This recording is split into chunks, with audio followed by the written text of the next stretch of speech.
This is the Washington Times front page for Wednesday, May 17th, 2023. Thanks for joining us. I'm George Gerbo. Talks between the White House and House Speaker Kevin McCarthy on cutting spending and raising the debt ceiling are turning serious. Harris-Alec reports President Biden will cut short a foreign trip and agreed to exclude Senate Democrats from the negotiating table as a June 1st deadline for the government to default on its obligations looms. The president is set to depart Wednesday for the G7 summit in Japan, but shortened his trip so he can return to Washington earlier than planned.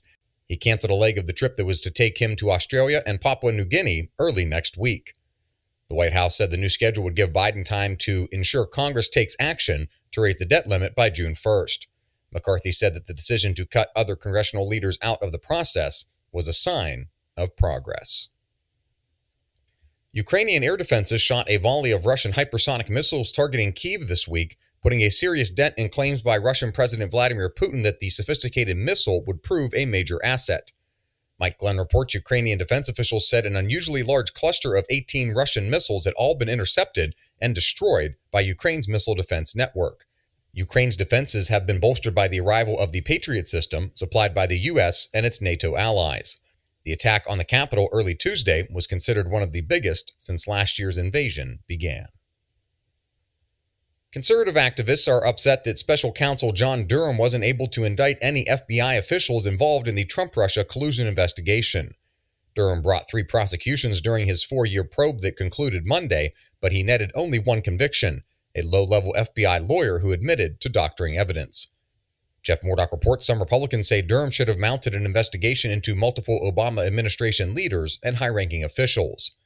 Not every injustice or transgression amounts to a criminal defense, Durham wrote in the report, and horribly bad judgment is not always a crime.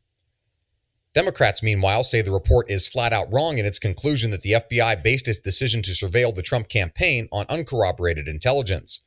Susan Ferricchio reports Maryland Democratic Congressman Jamie Raskin said Trump's ties with Russians before the 2016 campaign were evident. Susan Ferricchio reports Maryland Democratic Congressman Jamie Raskin said Donald Trump's ties with Russians before the 2016 campaign were evident.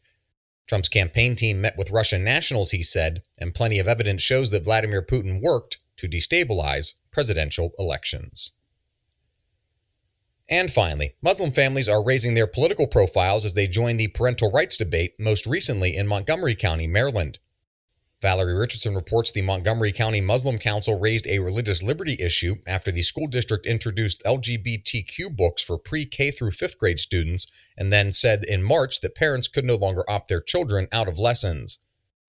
That Muslim parents would hold those positions on LGBTQ issues is unsurprising in some respects, given that Muslim immigrants typically hail from countries with stricter views of sexuality and gender. Find all today's front page stories at WashingtonTimes.com/frontpage or on the Washington Times app, and find us wherever you get your podcasts. Just search Washington Times in any major podcast app. You can also find us on Twitter and Instagram at Wash Times for breaking news, sports, commentary, and more. For the Washington Times, I'm George Gerbo.